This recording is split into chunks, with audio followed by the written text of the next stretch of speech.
What is up, Maniacs? Welcome back to Sound and Pound. It is Tuesday, June 11th, 2024. We are your hosts, as always, Drake Riggs and Alex Bunin, here to bring you the latest and greatest in the world of mixed martial arts, the wacky and wild, you name it. We'll do our best to cover and talk about it and let us know about it if there's stuff that we did miss. And if not, then oh well. But Alex, here we are after another road fight night.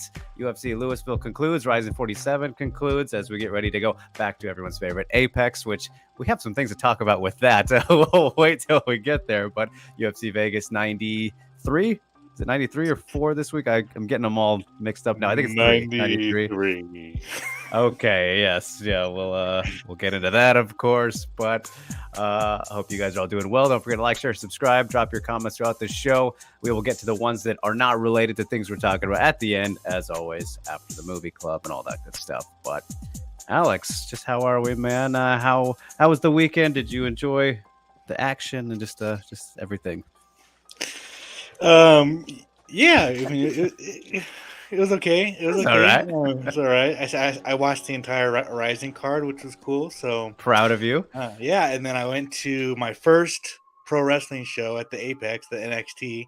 Holy shit! What have I been missing?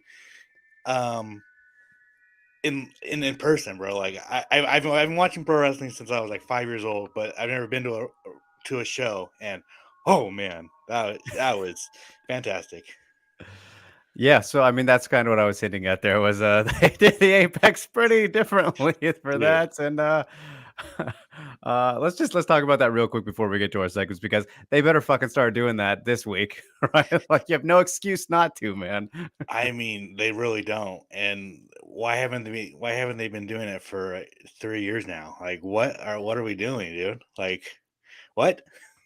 Yeah, very very weird. I don't know what, or like I'm assuming what happened was WWE saw that and they're like, can we we see the space here, we can do it this way, right? Like right. I don't see any other reason. Yeah, I don't know.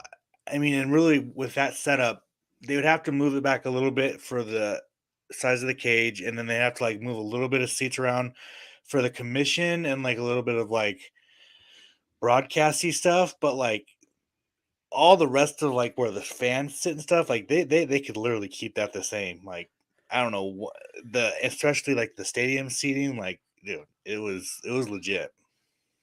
Yeah, no, I have been to, let's see, I want to say I've been to 2 wrestling shows now in my life. One was Raw in Portland, like way back in the day. I want to say maybe 8th grade, and I didn't have the best seats either, but it was still an experience. And then was it 2 years ago? I went to an indie show, and that was fucking awesome. That was amazing. So I definitely recommend, even if you're not a wrestling fan, it's still a really fun time being kind of in those small enclosed environments. So Yeah, dude, it was yeah, it was so fun. I was like, I thought it would be like more, I don't know, like you could see everything up close. You could see them really doing like the art, yeah, you I know what know I'm what you're saying? Like, saying. you know what I'm saying? Like you could totally see it up close, but fuck no, dude, it was legit, dude. It was, yeah. All right. Yeah. So there you go, you guys. But let's get to the important stuff now. The MMA, Alex. Maniacal moment of the week. We have a decent bit to choose from, I think, here. But I will kick us off with one that should not surprise you, because we got a spinning back elbow. We got a spinning back elbow knockout this weekend. So for me, I got to shout that one out. Bruno Ferreira. I mean, my goodness, that was beautiful stuff there. Violent stuff. You love to see it. And then I'm going to kind of combine this with Dominic Reyes. I mean, of course, that's, I think, really the biggest one on paper, aside from the main event, which I'm sure you will bring up here. But yeah, back in the win column, much needed. I mean, it was insane. I don't really didn't grasp, I guess, the concept of the timing of how long it actually had been since his last official win, which they said on commentary was like 2019. It's just like, damn, that is true. You know, you don't think about it until you think about it, but I can only imagine the amount of relief that he felt from getting that victory, and a great one too. You know, had Jacoby kind of rushing him there. Looked like he maybe had Dom in trouble. Not like anything serious, but he was feeling the moment, obviously, and got carried away and clipped. Checked him, put him down. And I mean, just the wherewithal to hit that knee in the sequence that Reyes had. Awesome stuff. Awesome stuff. So I have some other mentions here, but I'll throw it to you for the moment. Yeah, no, I mean, it's really just Dominic Reyes, dude. It just, how could you not feel good for the guy? Um, and you could just see the relief on his face when he got the win. And it's just especially, dude, like he, he had everything taken away from him and his whole world turned upside down. He would be known as the first guy to beat John Jones, right? Yeah. That should be his title. And instead, he goes and gets brutally knocked out three times after that.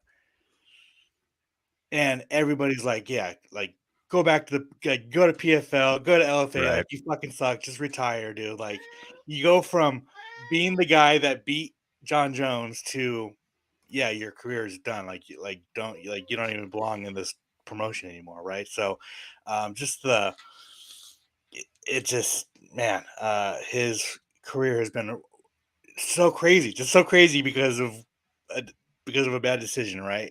But that's how fast the sport moves and how brutal the sport can be. So it was very nice to see him going to win, and he got chin checked by Jacoby, and Yeah. his chin held up. Obviously, Jacoby's not the most one punch knockout No. throw, right? But it was nice to see that. So yeah, I'm happy for him. Oh yeah, hard not to be. And yeah, I got tested, walked through a little bit of fire there, and yeah, it was a great finishing sequence for sure. So, yes, the other one, of course, I had to highlight was not so much the whole fight. I mean, it was a great fight overall, but that Horiguchi Pettis round 3, Alex, was fucking wild, man. Like, ooh, that's exactly what you love to see from Pettis, kind of adapting from the first fight and realizing he's down, going for it. Crowd was so into it. That place was electric. I mean, that was one of those wonderful Japanese MMA moments, and just the scene of the whole thing. Horiguchi gets redemption. It was like storybook ending to that night. It was a really fun time there. And of course, I got some other shouts on the underrated moment, but we'll wait till we get there. And we have plenty of suggestions from the viewers today. We appreciate you guys so much. Ghost kicking us off here with his maniacal moment, which comes from the ADCC Craig Jones feud. ADCC's organizer Seth Daniels, formerly a Fight to Win, responded to Craig Jones that he's going to end his life if Jones messes with his family. Yeah, so this is fucking getting insane. Have you seen this, Alex? I mean, it was like he must have known it was gonna come, right? Like the backlash of trying to take away from ADCC. Surely. Now, like Mason Fowler's out of ADCC. Like there's so many people just dropping out of ADCC, but makes sense. Yeah, can't really blame him. Like, just do better then. Do better. Essentially, I'm gonna throw that at you. Do better. Yeah, yeah, yeah. This isn't quite it, Seth. Not the best route to go. But yeah, very interesting. I've never met Seth myself, but I have gone to a Fight to Win event before, and I will tell you, like, they feel like straight up parties, like just grappling, like parties with grappling that is happening, and they're awesome. They're really cool, but not like very organized professional feeling. Not to say it's a knock or anything. Like they're their very own unique thing. I haven't quite been to an ADCC or anything, but yeah, it's people do things their own way, I guess. Rio says, I got a maniacal moment that no one is talking about in one. Rod Tank for the second fight in a row has missed hydration weight, but the good part is his opponent gets 20% of his purse, which is 69,000 USD, since Rod Tank gets 345,000 if reports are true. Yes, that does sound about right from what I remember seeing. Did you catch any of the one, Alex? I really only watched Cade Brutolo. Okay. That was like really one I was like really looking forward to, because I don't know, I was doing something on Friday and I was like, I don't really want to watch MMA today. So Yeah, he'll take a break, skate. yeah, But wait, there's no MMA on one shows anyway. What are you talking about? I mean, that is true. That is true. I don't want to watch any combat sports Yes, yes. on Friday. Uh, Yeah, but Rod Tang is definitely having some issues there with his hydration stuff, which is its own thing. Synchro says, "Is it just me, or do you guys find the new UFC show about matchmaking with?" Okay, so I should have saved this for later, but I guess I'll mention it real quick. Hunter Campbell is the evil supervillain. I haven't got to watch this yet, but Oh, your so good. thoughts on it?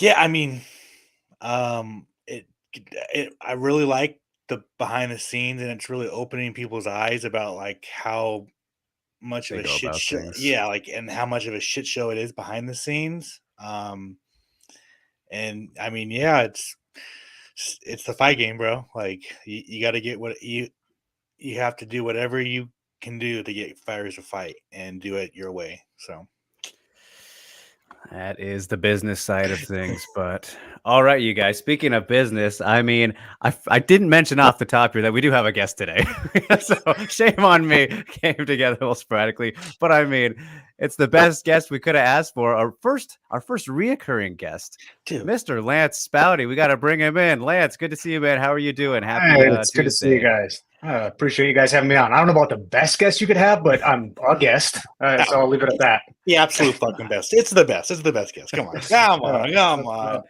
I appreciate it, guys. So, Lance, this middleweight division is kind of a mess right now, especially because of the what happened in the main event last weekend. What were your thoughts on it? I was.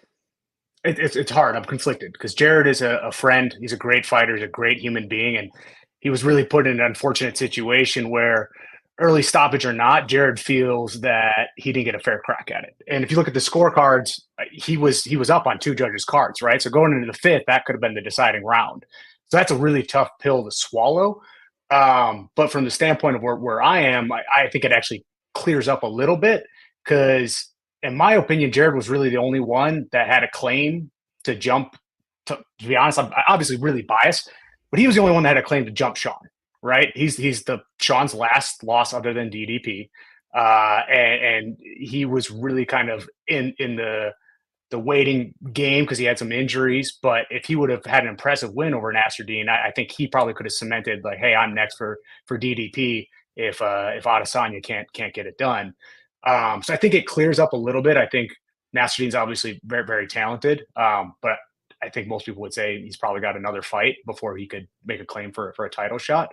So really unfortunate for Jared, but I do think it clears up the muck a little bit, a little bit. So, Sean said he's going to sit out and wait for a title shot. Has he changed his stance at all? And I guess, where do you sit on the fence with him? So for me, Sean and I had an argument about this on fight night. He'll say that, but give him 3 weeks and he's going to want to fight. I agree that it's, if he wants to sit for a title, I think he's done enough, right? If you look at from 2023, he's fought 5 times. He's 4-1, and the one loss is to DDP in a close split decision. Nobody's done more in the last 18 months than Sean. So the idea that he should have to go fight again is a little crazy to me because look at the other people we're talking about. Like Cannonier was I think he had fought once, and now he's fought twice. Okay, you look at Chimaev, he's fought once. Adesanya since 2023, he's fought twice. Pereira and Sean. DDP has fought, was it twice? I think, which was Whitaker and Sean. Right. So the idea that people are saying like, oh well, he probably needs to fight again is kind of crazy to me because he's been the most active middleweight other than Brendan Allen, and I applaud Brendan Allen. He's been on a tear. I think since 2023 he's 4-0 coming off a controversial split decision against Chris Curtis. Again, bias on my end. But other than Brendan Allen, like the idea that someone would say, oh well, Sean needs to do more is insane to me because he's one scorecard away from still being the champion, and he went out and fought again against Paulo Costa. And say what you will about Paulo Costa, but that guy can still fight. He was in a scrap with Whitaker, and honestly, he had some moments against Sean too that definitely made me nervous. So I think waiting is a good idea. I don't know how long it's going to last for Sean. Like I think that's his desire right now, and obviously he wants the title and thinks he's done enough, and I would tend to agree with him. but we'll see. Give it 2-3 months. We'll see if it changes his mind. But if they call him for Australia for whatever reason that doesn't pan out, he'll be ready to go. Would you like to see Sean Strickland sit? No. I think he should. Would I like to see it? No, because Sean's best when he's active. Sean's the best at his game. It's why he spars 15 times. It's why he spars on fight week. Like for him, the more active he is, I think the better fighter he is. But I understand the game, and there's always that risk and reward of fighting. But the other flip side of that is, who does he fight if he doesn't sit? Right, Nasruddin again. He just beat him coming off the couch. I mean, people don't realize like Sean was on vacation over Christmas for 3 weeks. Like he didn't train at all for that fight. He was off the couch as off the couch as you could be, and he beat Nasruddin. So who else is it? Brendan Allen, I suppose, but maybe punching down a little bit. I don't think there's much appetite on Sean's end for that. That wasn't really a competitive fight either. Honestly, the only fight you could have said was Jared Cannonier again, but now that's off the table. So with everyone else booked in the logjam, I don't even know if you said, hey, Sean needs a fight again. I don't know who he fights. That's the tough part. The only people that really make sense is DDP, Izzy, and, Whitaker's speeding up his pace, but historically he's fought once a year, and Chimaev fights once a year. So when those guys are done fighting, obviously if they go with the title, like even the loser of that fight doesn't really make sense, because who knows if they'll even fight this year. Yeah, that's what I was gonna mention, was maybe the loser of those two, but the activity levels, that's the biggest question mark there, right? So I mean, Whitaker's picked it up. Obviously, the quick turnaround after fighting Costa, but historically, he's been a 1 year, one fight a year kind of guy. So if he loses, I don't know if there's much of an appetite too, because now he's losing to, is Chimaev even ranked? Was he 9? He's like 10-ish, 10, 9. 10? Yeah. So where does that leave Whitaker if Chimaev wins that fight? I mean, yeah, Whitaker falls down to 8 or 9. Now we're fighting. We fought 7. Now we're going to fight, another 7. Like it's really, we kind of did what they wanted us to do, right? Go fight somebody, go get a win, get yourself right back in line. And I think that, he did that. And again, it wasn't a sexy win, but I'll take a win at the top 5, top 10 at the middleweight division. Every one of those dudes can fight. Every one of those dudes can fight. Knowing the rankings, Whitaker might stay above him even if he does lose. You never know. Yeah. So obviously, Whitaker and Chimaev, Dana said it's for number 1 contender fight, but he said that many times. Has the UFC told you guys what's up with that fight and for Sean to be ready at all? Are you talking about for the Perth fight, or are you talking about for Whitaker? Yeah, for Whitaker and Chimaev, right? And then you got DDP Izzy. So it's kind of like a little, those 4 are going to figure out what's up.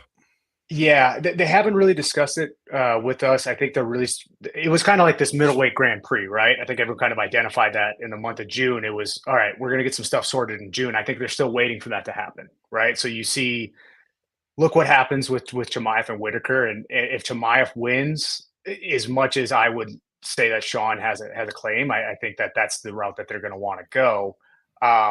If Whitaker wins, I don't know how much of an appetite there is for Whitaker to fight DDP again. He just lost to him, less than a year ago, and it got finished. And he's fought Izzy, was it twice? Obviously, one was a very competitive fight, but one not so much. He is 0-2 against the guy, and Sean's 1-0 against Izzy.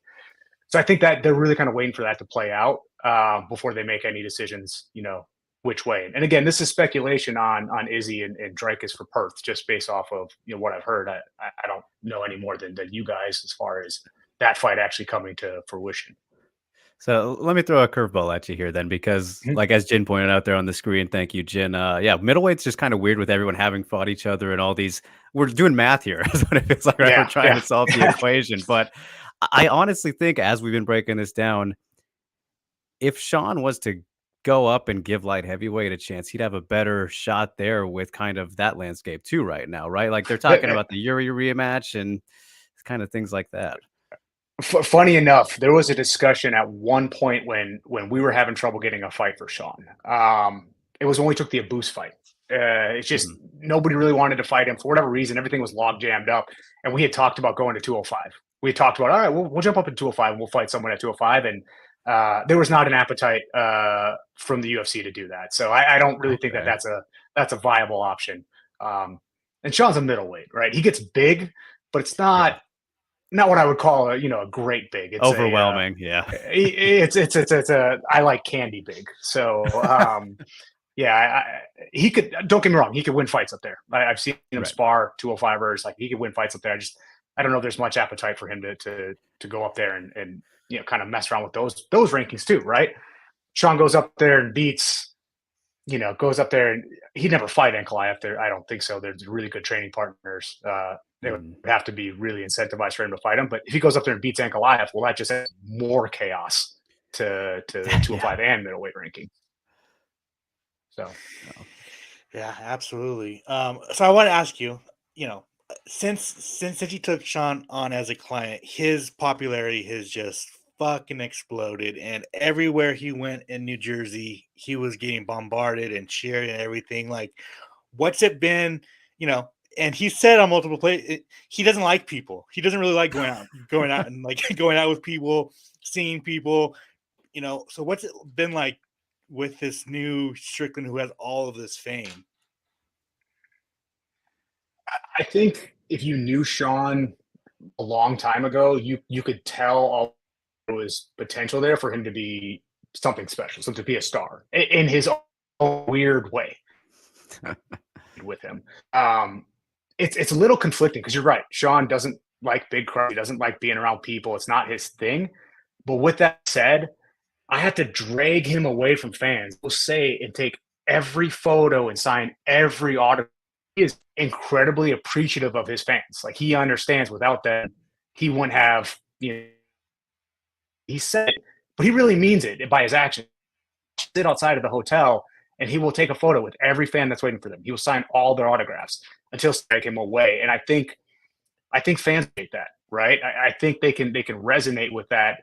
Someone that is reciprocating their in some extent, like Sean's like, hey man, like I love you guys too. You guys let me do this crazy sport and make a life out of this when he really didn't have any other options. And I think it's just winning the fights obviously expanded that platform.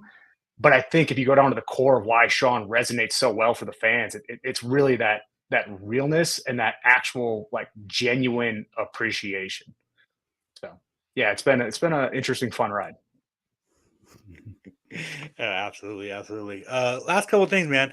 What's up with Chris Curtis? How's his recovery? And it looks like he's back in the gym, like training. Like he's not supposed to be, right? He let the cat out of the bag. Chris had to hide from me. He started sparring about a month before he was supposed to do any physical activity. So he's crazy. He was supposed to be out 9 months, hopefully fighting in September if he gets cleared. So he has Wolverine genetics, or he's just too tough for his own good. I don't know which one it is.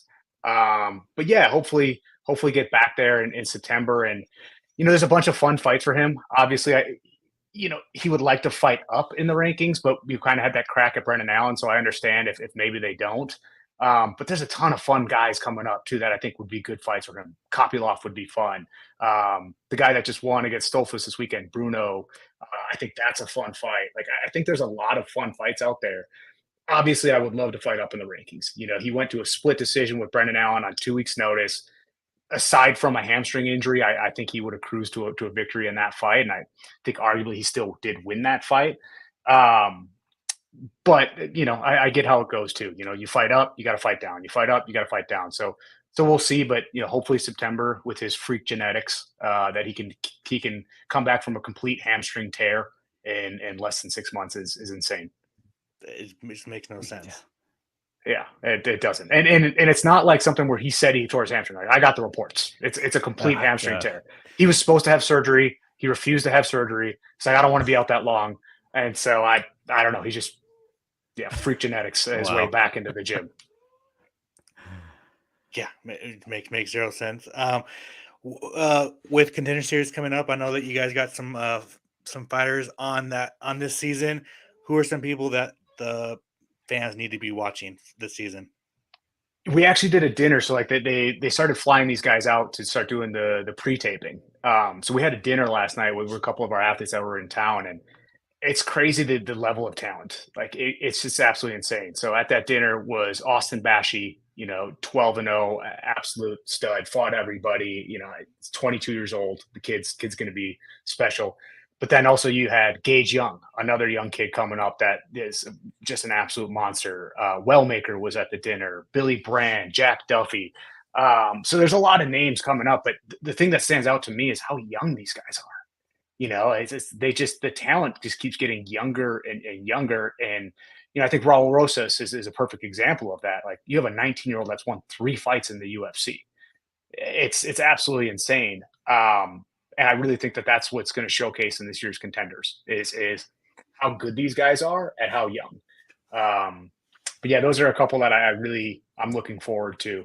I think they're all going to be, it's tough because contenders everyone has a tough matchup. Right, you take Austin Bashi for example. Like he's got a really tough matchup. He's fighting a very very good fighter from a good team. But I think it'll only rise the stock of both guys, and I think that's pretty much anyone that participates in contenders. Even if they lose, you see a lot of these guys come back the next year and they perform even better. So yeah, I'm looking forward to it. That just really stuck in my head, like how young these guys are and how good they are at their age. Yeah, no, absolutely, absolutely. So let's just wrap it up like this. Using your crystal ball. Say after DDP fights Izzy, and Chimaev fights Whitaker. I don't, you don't need to, predict those fights or anything. But what do you think Sean's next move is going to be? Is it strictly seeing what happens between Chimaev and Whitaker, like those fights, or do you think he's like going to get antsy because he said in the past he's going to sit out and he always takes the fight because he can't sit still. So as someone, what do you think? This has been the most that I've had a back and forth with Sean about him sitting. Like normally it's whatever. Like maybe we'll see. He's been pretty adamant that he's gonna wait and see how it all plays out. I think ideally we fight back in Vegas in December. I don't know if Izzy wins. I think Izzy will turn that around and want that rematch. DDP he takes a little bit slower between fights, so if he wins, maybe not that quick of a turnaround. But yeah, I would like to see Sean fighting for a title in Vegas in December. I think that makes a whole lot of sense when this whole thing plays out. So we'll see. And then the other thing with Chimaev wins hypothetically, he's a 1 year, one fight a year kind of guy too. So is he going to want to turn around and fight around that soon? And I think there's always a desire from the UFC to keep their champions active if they can.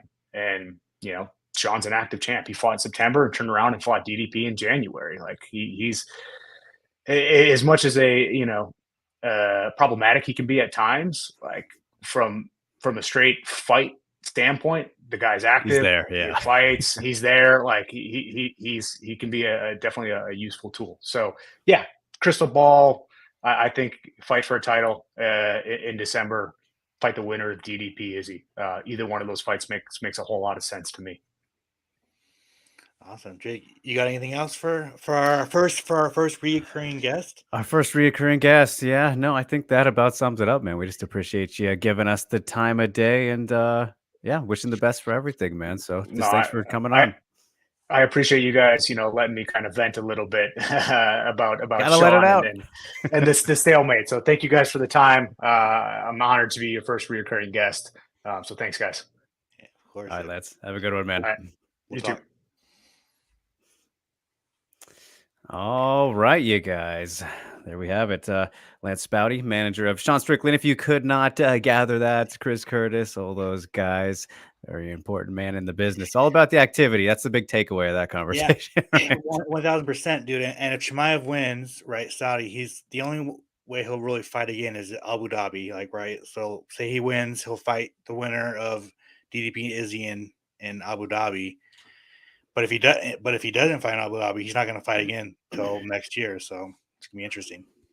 Yeah, it is kind of crazy to look at all the moving pieces there. So I don't envy him with the Yeah. position he's in. But thank you, Hype. We appreciate that. And yes, we appreciate Lance for chatting with us. So good updates there. But all right, we'll finish up, close out the maniacal moment there. And going back to Hype because he hit on the one that is our centerpiece today. Kai Asakura signed to the UFC, Alex.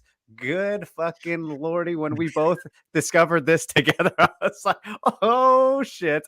I had known that this had been, I mean, not, it had been getting worked on in the sense that Kai has wanted to go to the UFC for like pretty much since he kind of won the title this recent time, even a little bit before that. He's wanted to get to this point and just kind of, I don't know what got things over the hump necessarily, but here he is now, 30 years old. I believe at the best he's ever been. If you're going off his last two performances, just fucking brilliantly, two of the best perfectly timed knees to the body finishes that you will ever see. Like, guy is on top of the world at the moment.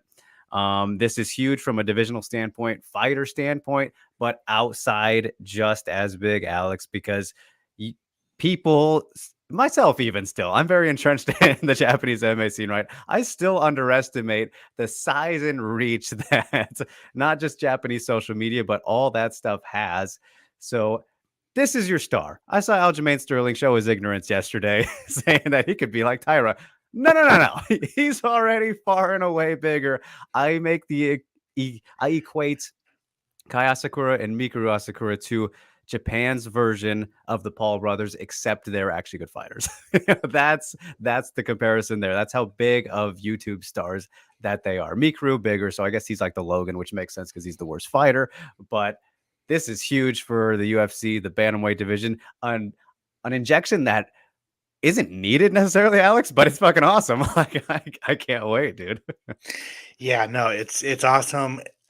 And dude, the bantamweight division is just it's so good. It's so good. So I can report that the UFC is looking for a top 5 matchup, and it makes sense because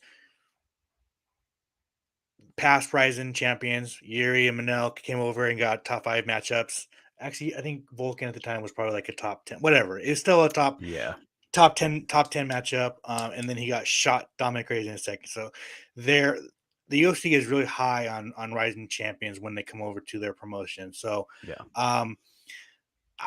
I seen some people throw out Peter Yan, like that would be a fucking ridiculous first fight. Aren't there only 2 available right now? It's Yan and who's the other one? Cejudo. He's in the top 5 right now? He's in the top 5 right now. I don't agree with that, but that's okay. I want him to fight too. It's either Rob Font or Song Yadong, and you do a fucking that's a I don't know if you can, like, you have to put that on that side of the world somewhere. Like, you have to, like, that is a ridiculous fight, you know, like maybe even save that fight for a little bit, but who knows, like, you know, like, but to your point, dude, I mean, I've seen some people talk who are like really in the know about this guy, and dude, like, the UFC could go to Japan tomorrow and sell it out with easily. That's what I'm saying. It's not even like, it's very interesting, and it's I'm very excited that he made the move to the UFC. I think it was the right time. There wasn't really much for him to do other than, you know, other rematches and then just having other guys getting signed to the promotion, right? So I think it was the right move. Yeah, I agree with that. Who would you like to see him fight? Yeah, that's the thing. So I think that the Song Yadong, like, that one timing wise makes a lot of sense because he's coming off the loss. The Yan one, I think really all the choices we threw out there make a good amount of sense. I mean, we're still not certain that he's going to stick around, but Aldo would be pretty cool from just like an aspect of new guard, old guard type of thing. I don't know if you can really go wrong with any of the matchups. Ideally, the best one you want to showcase against the top guy, I think is probably Rob Font. No offense to Rob, but like, that's the one where you're like, all right, set him up to show off the skills a bit.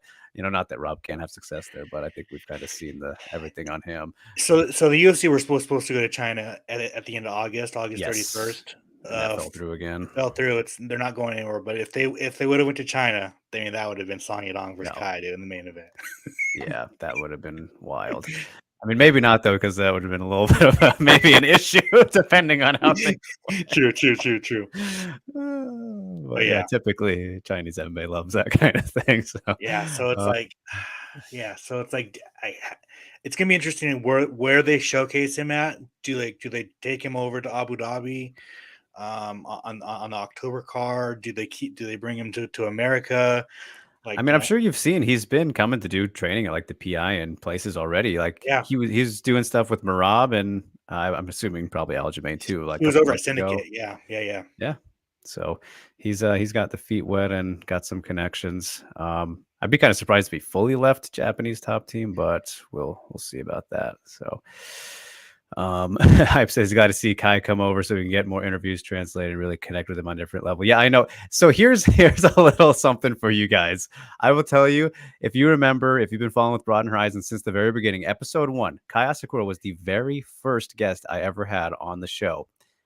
And I haven't been able to get him since, because right after that, he won the title. That was before he won the title the first time, blew up, and I haven't been able to get him since then. He doesn't rember the small guys. He doesn't remember the small guys because we share the same birthday, Kai. Come on, man. Dude. How fucking disrespectful. Dude. I know, and he was so nice too. Stand for this, dude. God. Now we've turned on him. Enemy of the people. Go says he met Kai in the PI with his coach Billy Bigelow. Kai Asakura is an insanely big star. Billy, just coaching him, has increased his Instagram following from 5K to 26. Yeah, I mean, that if you want a good example of the size of this guy, he's and it's only going to get bigger because of this and expanding. So it is. You could not. The UFC, if there was any time to hone in on the Japanese or Asian market in all respects, this is the time. This is the person. I mean, is this the biggest UFC signing since? I mean, since who? Like Kayla, technically, probably bigger in terms of overall worldwide reach, though, right? Maybe like Ben Askren, right? Ben Askren. Yeah, maybe that was 2019. Well, Chandler was after him. Yeah, Chandler was after him. Maybe since like Chandler, yeah, depending how you feel about Kayla. But yeah, I mean, talent-wise, yeah, he's right up there with them. So it's crazy. But yeah, in terms of that superstar power, it is right amongst the top. So it is gonna be very interesting to see, you guys. I can't wait. Gonna be fun. Watch, they're probably gonna give him somebody we don't care about. It'll all be a pipe dream to start out. Watch they give him. I was gonna say who's a really good I was gonna say one of the Basharats. Bash. Yeah, or they give him like Umar Nurmagomedov and have him wrestle him to death. Right. But yeah, Ghost says people don't realize Kai has 3 million YouTube followers. I mean, that's the thing. They're big time over there.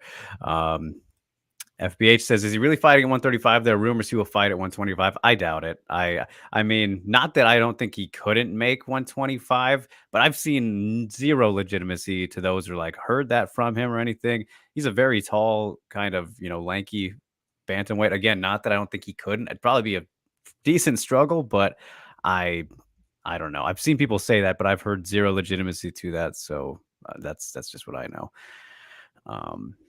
Yeah, as Hype mentioned that as well, but I'd rather see him at his best at 135, Alex. So yeah. I don't think there's a need to go the cape route. They got Tyra, bro. They got Tyra. Yeah, you can't have him mixing it up. So we will talk more about him shortly. But all right, let's get to the underrated moment. Kind of breeze through it to catch up on time here, Alex. A lot of great choices this week, but what are the standouts or the standout for underrated moment this week? I'll just throw out Puna. It was nice to see him back in the win column. Looked very good at welterweight. He's at the weight he should be. He should have been at a couple fights and just beat the shit out of Miguel Baeza, which sucks because I'm a big Miguel Baeza fan. Also a fan as a person. He's a very nice guy. And that first round he looked good. But I think it's just the ring rust, and it just seemed like Puna kind of just broke him. To be honest, like just beat the life out of him. And I would have. I think the referee could have stopped that fight a couple times, but I mean, whatever. I mean, they let that fight go on, but stopped Jared Cannonier. So Yeah. Right.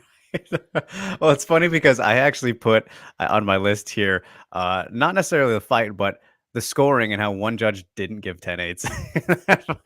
yeah, like what? Like what? What are we doing? There wasn't enough blood, bro. Yeah, I guess so. It's all about that plasma. Oh my god. But oh man, I think Rio nailed it.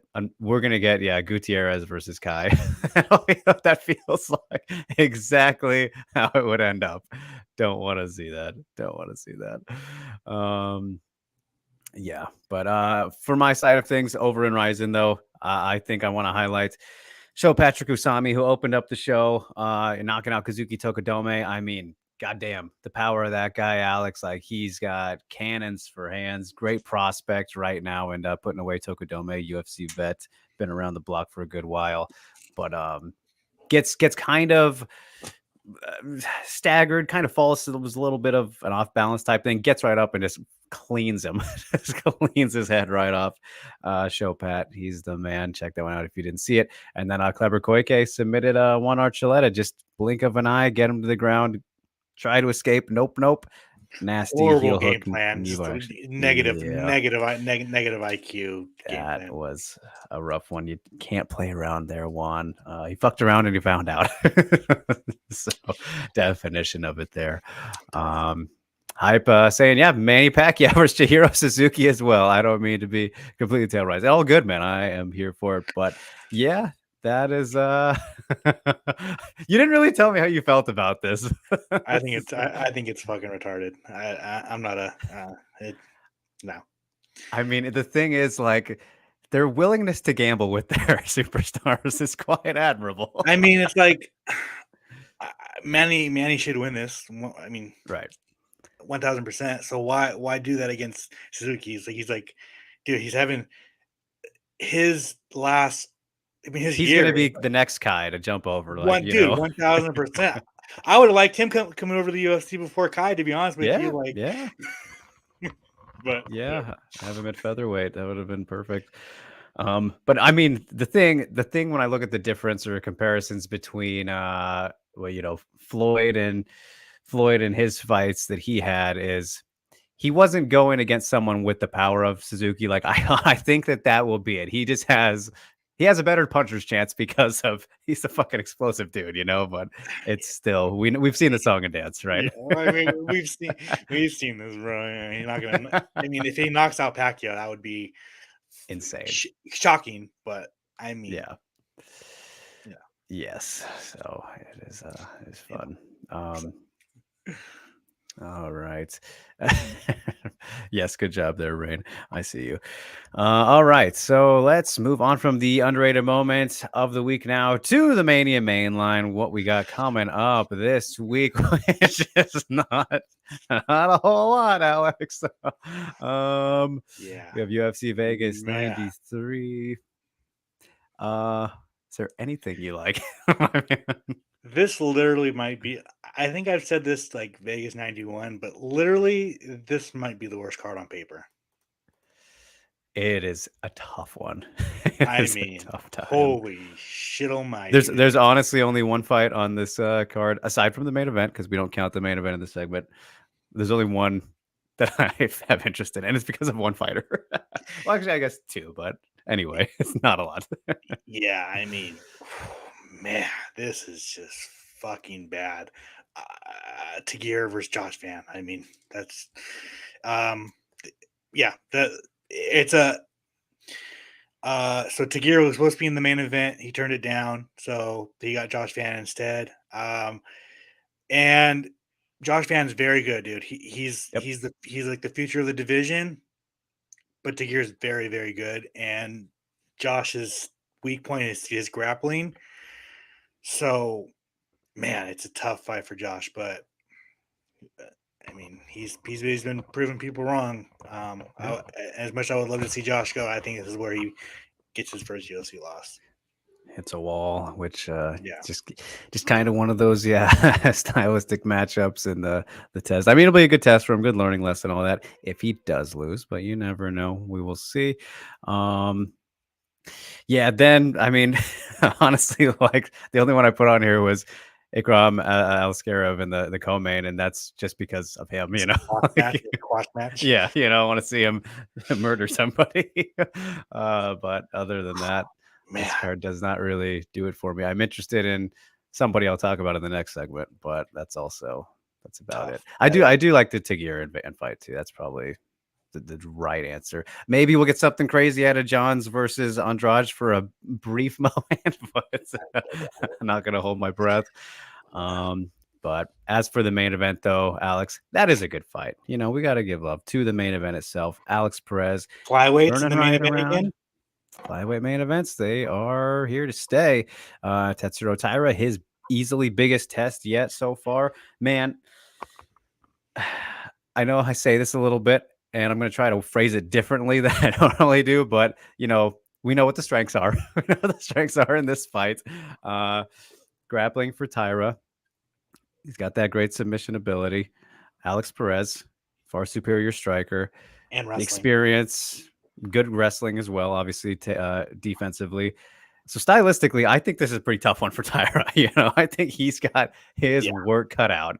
I think he's gonna get not fraud checked, but it's gonna be a setback. It'll be kind of one of those too much too soon kind of fights. I think we should have saw him climb a little bit slower than they're having him here. Perez, I think, will finish him on the ground with ground and pound defending takedowns, maybe like third round, late second round. But Taira will put up a good fight, you know, pursuing the legs, going at him and stuff, but he's going to get stuffed more often than not and tire from it as he takes a beating. I just think this is kind of a tailor-made stylistic fight for Perez to keep the momentum going.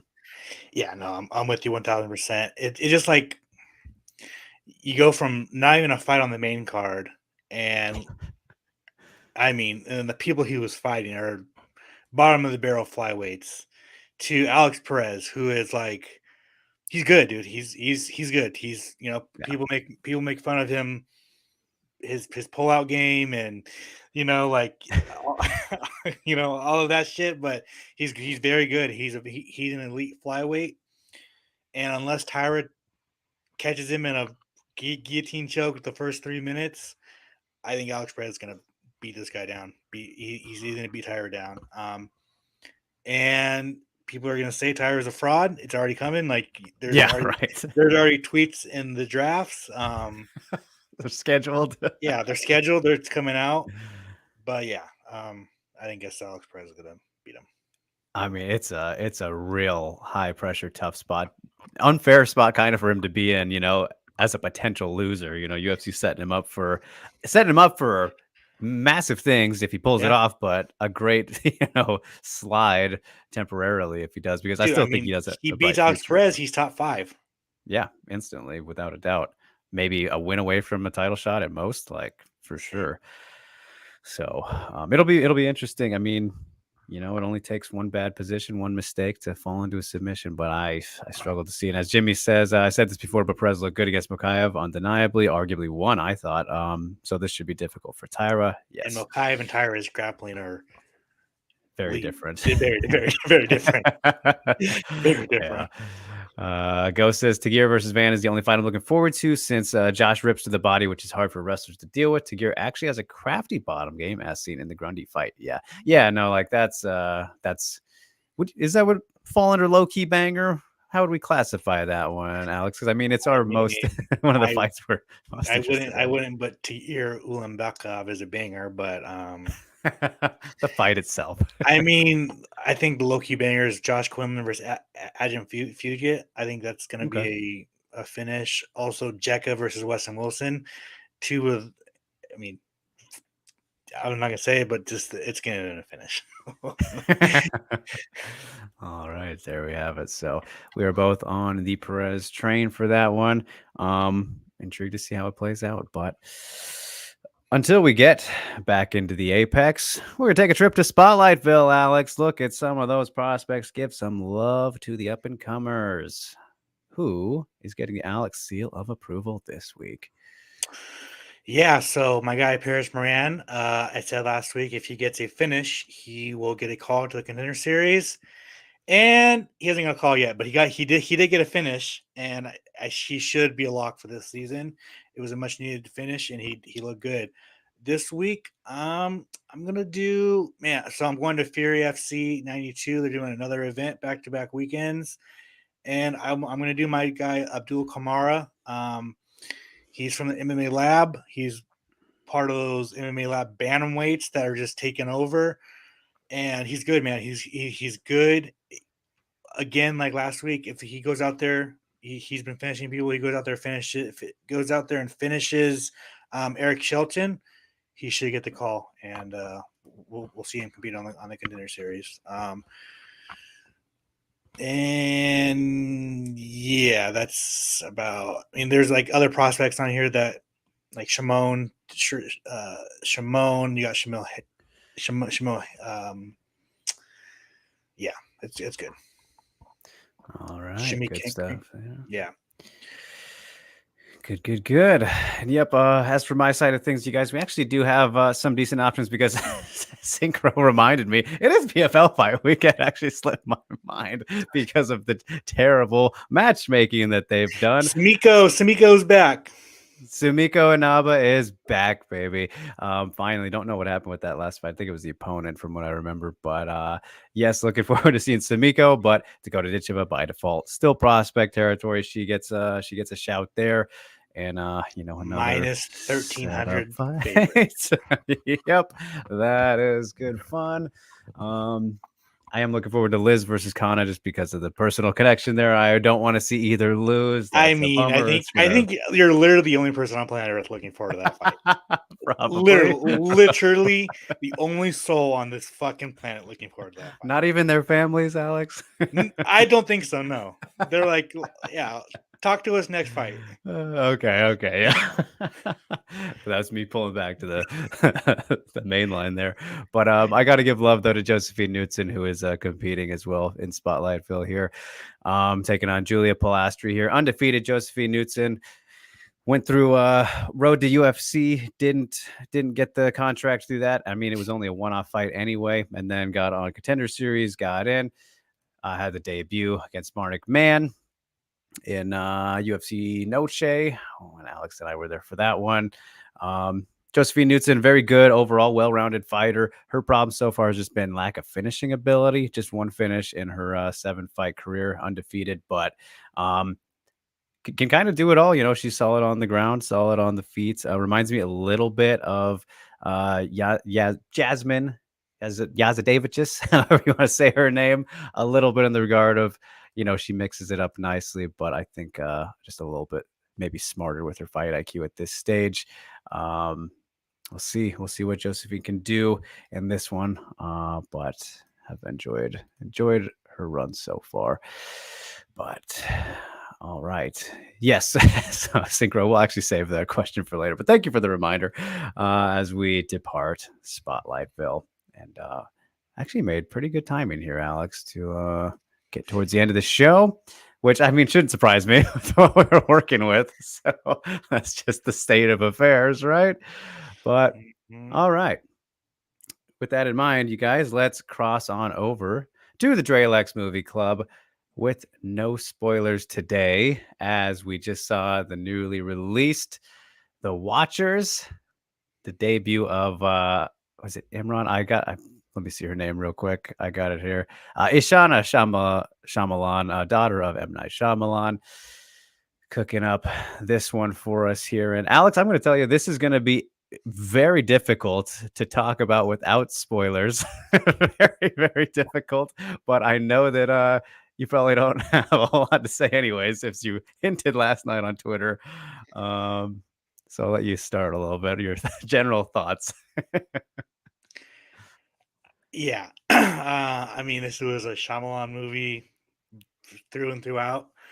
Um, it's I liked the first half. I liked the first half for the most part.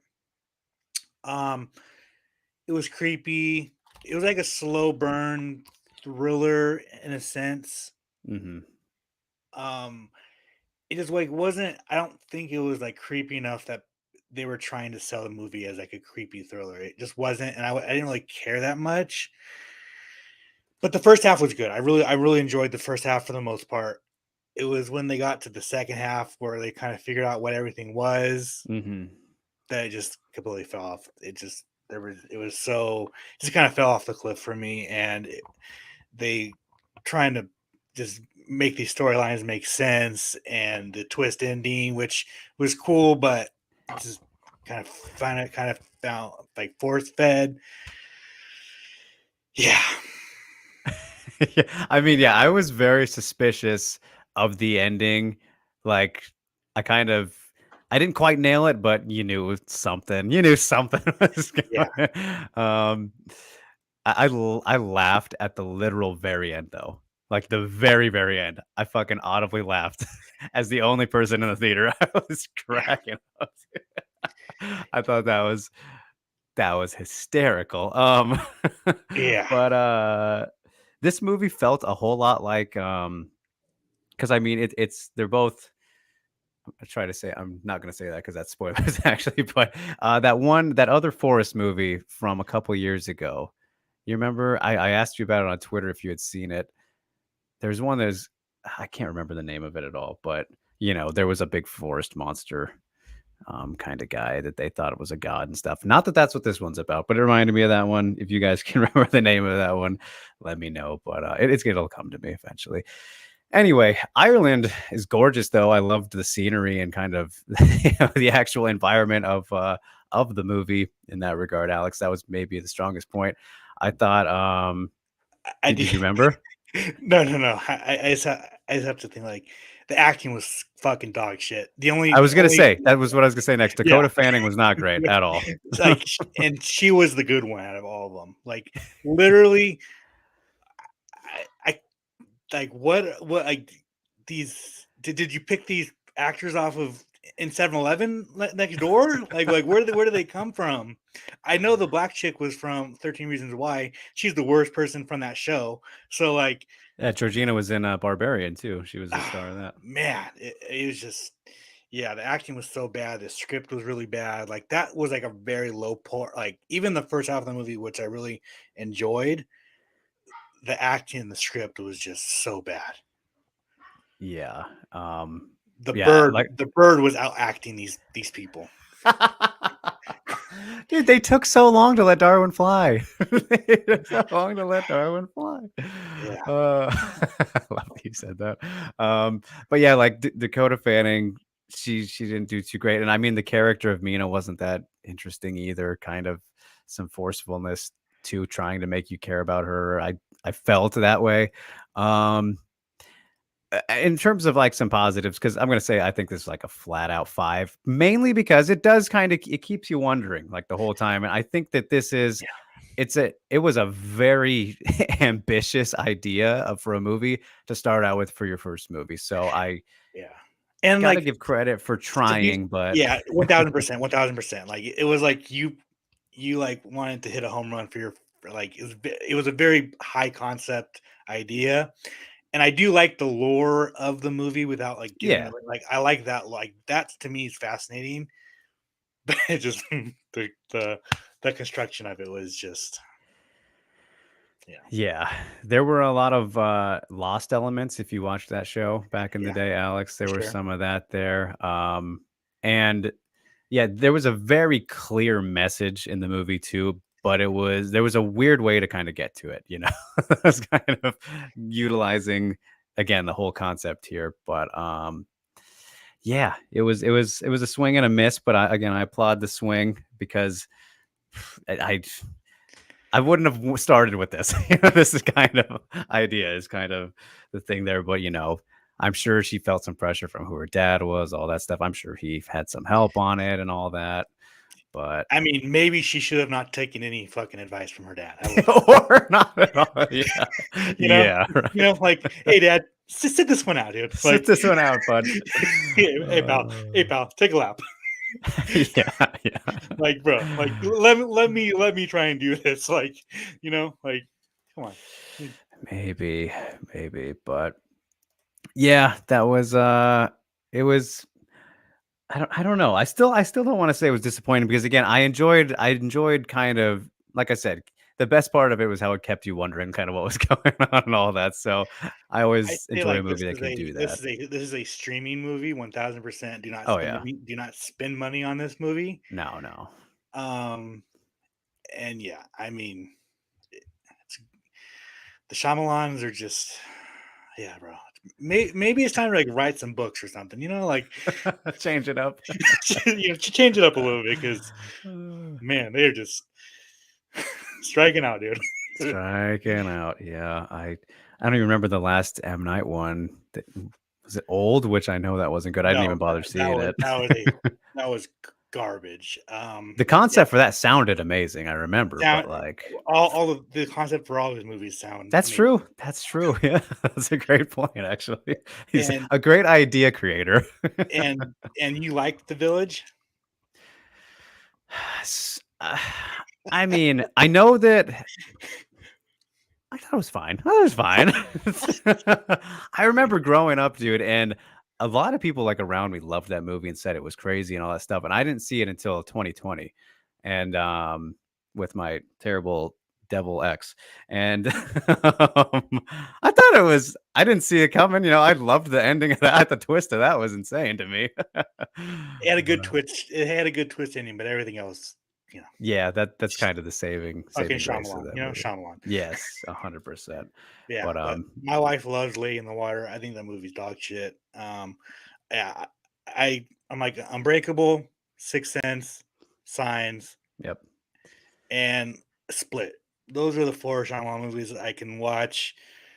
All the rest of them, I can't stand them. I wouldn't give them to my worst enemy. You know what I'm saying? Like he's just. Not for you. Not for me, dude. Like, yeah. What was it? Devil? Did you see that one? I did. That was produced by Shyamalan. Okay. So not fully his though. Yeah, that's not his at all. Okay. It was produced. Okay. That one, and I don't even know how much it was produced by him. Maybe they just put it on the movie to kind of sell it, you know? Right. I like that movie, so maybe he didn't do anything. Maybe he didn't touch that movie, you know? Like yeah, that's how you know. So yeah. So to wrap it all up, this yeah, I think a 5 out of 10 is fair. On it, catch it on Netflix or Prime or wherever it is. If you're bored and you see it and you're like, okay, sure, I'm interested. Yeah. As Rio says, he kept looking to Wikipedia to figure stuff out from the movie while watching the movie. Did you guys do the same? No, I didn't do that, but I was tempted to afterwards, but I was like, I don't think I care that much. Good point. I don't. Yeah. So yeah, I mean, it was fun in not a good way, I guess, but we can leave it there. So, all right, let's move along though to this week, which. Yeah, I shouldn't have trouble because this is my my last podcast here in this state, you guys. So I will be we'll have a new studio ready for you next Tuesday. I will be leaving on Friday, so I still got time to catch whatever you throw at me here. If there's any new releases, Alex, I don't think we should do those because I won't have time for that. So. Yeah, no. I think the next new release we're gonna watch is probably Deadpool vs. Wolverine. Okay. That one and Twisters whenever that comes out. I don't want to see that at all.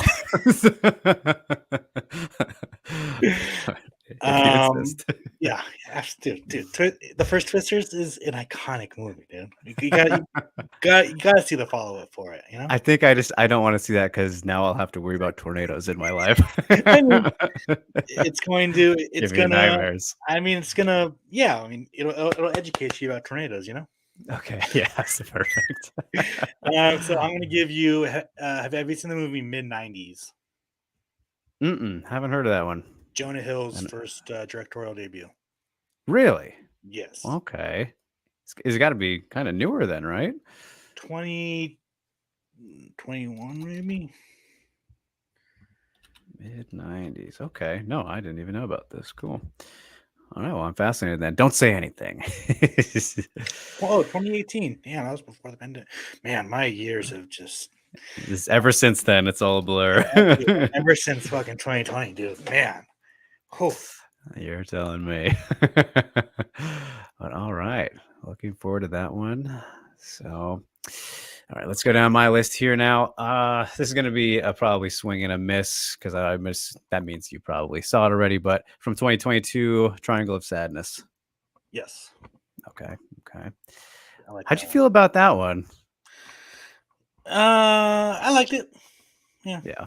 I know ending was divisive for people, but Yeah. you know. I mean, and yeah, I wasn't like the biggest fan of the ending, but the rest of the movie was so good that like I kind of forgave it, you know? Yeah. Yeah. There were some really fun scenes in that movie for sure. Okay. Let's see. Well, you mentioned Jonah Hill, Alex. So did you ever see Cyrus from 2010? I sure did. Okay. All right. Yeah. The Duplass brothers and Yeah. John C. Reilly. Yeah. As my earbud keeps falling out. Okay. And we'll stick kind of around that time. Actually, you know what? I'm going to throw it old school here at you. Dead Poet Society from 1989. I have, but I don't remember it whatsoever. All right. Neither. That counts then. Right. Blind spot. That counts as a blind spot. Yeah. A Robin Williams classic right there. Yeah. I think I watched it in high school, but it was one of those things where So did I. I was probably high as fuck and Right. you know. So. Yep. But all right, there we go. To ensure that you get a good one to rebound here. Yeah, thank God. As Rio asked, Alex, do you make sure Drake watched the first Star Wars that ever came out? Yes, that one. We'll get to it. That probably would have been next if I didn't see one mid-90s, but. Sco says he saw it in high school. I guess that just must have been a mandatory watch when we were all in high school. Then I guess. Yeah. No, I remember bits and pieces of it. I couldn't. Yeah. So I guess it's time to refresh it. You know. Oh yeah, never hurts. But all right, you guys, that will close up the Drelex Movie Club and episode 35 of Sound and Pound. We appreciate you all so much, you guys, as we get the music going here. Oh man, don't forget to like, share, and subscribe. Hit the notification so you don't miss when we go live. You can subscribe to the newsletter on the website so you get the articles right in your email inbox. Love to see it. For example, my brand new Chael Sonnen interview and long form article. Check that out. Yesterday, my new favorite interview I've ever done, just for kind of the reasons around it. And before I do move, and before Chael went to Brazil, taking on Anderson for the third time, which I forgot to mention for the Mania Mainline. I am looking forward to that, even though we can't watch it, Alex. But that is a big deal for my MMA fandom, and kind of where things really exploded for me back in 2010. But yes, please check out that Chael interview. It was a really fun one. Great trip down memory lane. Read the story if you want instead, because it covers pretty much all those fun bases. Got that one out. Got an interview with Clarissa Shields that will be dropping next week. You can still check out that Yasmin Najera one. I did speak to Melissa Balick, but I don't think I'm going to release that now that her fight is off. So that sucks. I didn't get it out in time, but I've been fucking busy. So I think that is about it for now. I will have some more that I'm going to do tomorrow, Thursday, before I go. So stay tuned for those two, you guys. But Alex, what you got coming, my man? Yeah, so my prospect of the month came out for June. Jacinta Austin, the best female Australian fighter, I say in the country, in the world. Hopefully she's gonna get the shot for Contender Series. So that's out. Go check that out. My tidbits will be out, and I don't know if I'm doing media day this week because of the card, and I'm gonna get tattooed on Thursday. So I think I'd rather go do that. But I think I'm gonna go cover some Tank Davis stuff this week. So keep your eyes out. keep your eyes on the YouTube channel. So yeah, Is he fighting here or just like stings? he is Doing here. things. He's fighting here at T-Mobile or MGM. Oh, okay. Yeah. All right, nice. All right, well, you got to tell us what tattoo you got it now. It is top secret. No, it's the quote outlast him. It's a Ah.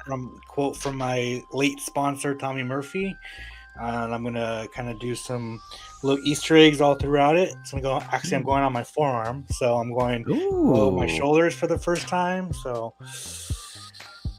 yeah, It's a little it's to get sensitive down here, just so you know. yeah, I'm not looking forward to it because it's very painful to get tattoos, so I'm not looking forward to it Yeah, at all. no, the more I've gotten to, I'm like, this is fucking not fun. Not at all. But So, all right, cool. Well, shout outs to Tommy then. But yeah, you guys, thanks so much for tuning in. As always, we will see you. We will see you next week. Enjoy the weekend of action. Watch the movies with us, all that good stuff, and I will see you in. I will see you in Memphis. All right, you guys, take care. Stay safe and stay sane. See you next week.